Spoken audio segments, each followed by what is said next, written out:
आदाब, नमस्कार। आप देख रहे हैं अज़हर न्यूज़ और आपके साथ हूँ मैं मोहम्मद इकबाल ख़ान। आइए एक नज़र डालते हैं आज की ख़ास खबरों पर, जो कि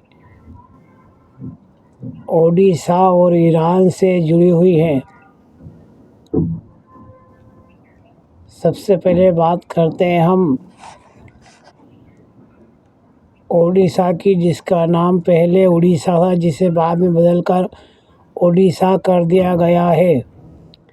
कल यहाँ के कटक शहर के एक हॉस्पिटल के अंदर अचानक लगी आग से 10 मरीज जिंदा जल गए और 11 अस्पताल कर्मचारी घायल बताए जा रहे हैं।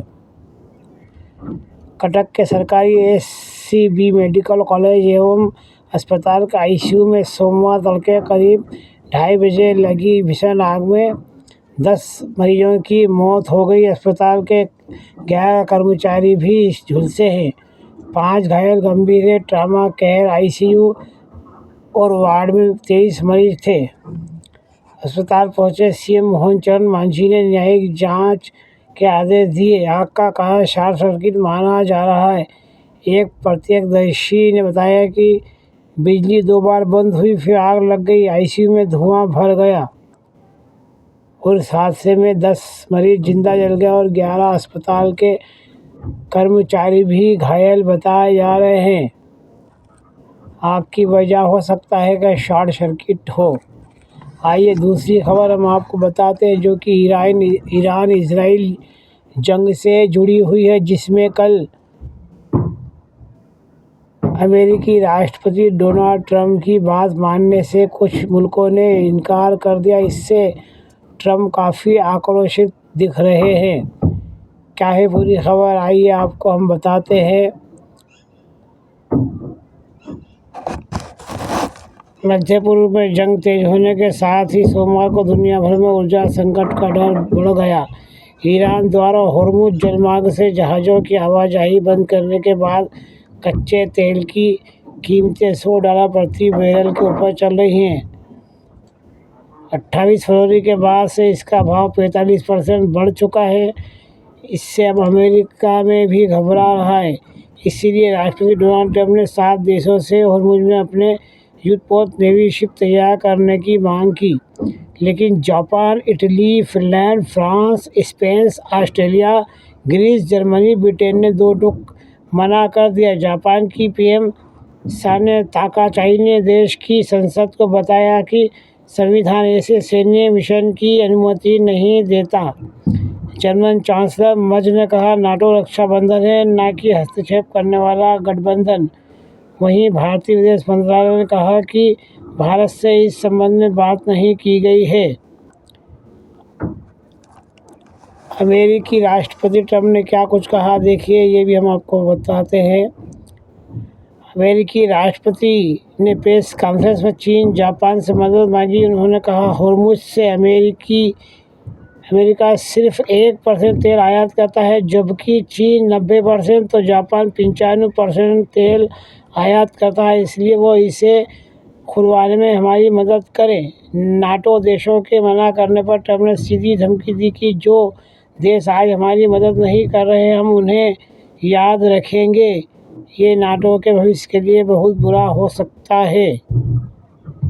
यानी जिन नाटो देशों ने अमेरिका की बात नहीं मानी है, उन पर अब अमेरिका ने भी गुस्सा जताया, उन्हें बाद में देख लेने की धमकी दी है। इसी खबर का एक पहलू हम आपको बताते हैं, जो कि भारत से जुड़ा हुआ है। यहाँ हम बताते हैं आपको, 25 फरवरी से 26 फरवरी तक 2 दिन की भारत के प्रधानमंत्री नरेंद्र मोदी की इजराइल यात्रा थी। जब ये 25 फरवरी को भारत से इजराइल गए थे, उसके बाद 26 फरवरी को MIM नेता असद ओवैसी ने कहा था कि हो सकता है कि नरेंद्र मोदी के लौटने के बाद इजराइल ईरान पर हमला कर दे, और ठीक हुआ भी वैसा ही। अब यहाँ पर 2 बड़े सवाल पैदा हो रहे हैं। पहला सवाल तो यह है कि आखिर असदुद्दीन ओवैसी की बात में कुछ दम है, क्योंकि उन्होंने इतना बड़ा दावा कैसे किया? उनके दावे के अनुसार भारत लौटते ही इजराइल ईरान पर हमला कर सकता है, और हुआ भी यही कि जैसे ही प्रधानमंत्री नरेंद्र मोदी 26 फरवरी को भारत लौटे, 28 फरवरी को इजराइल अमेरिका ने ईरान पर हमला बोल दिया।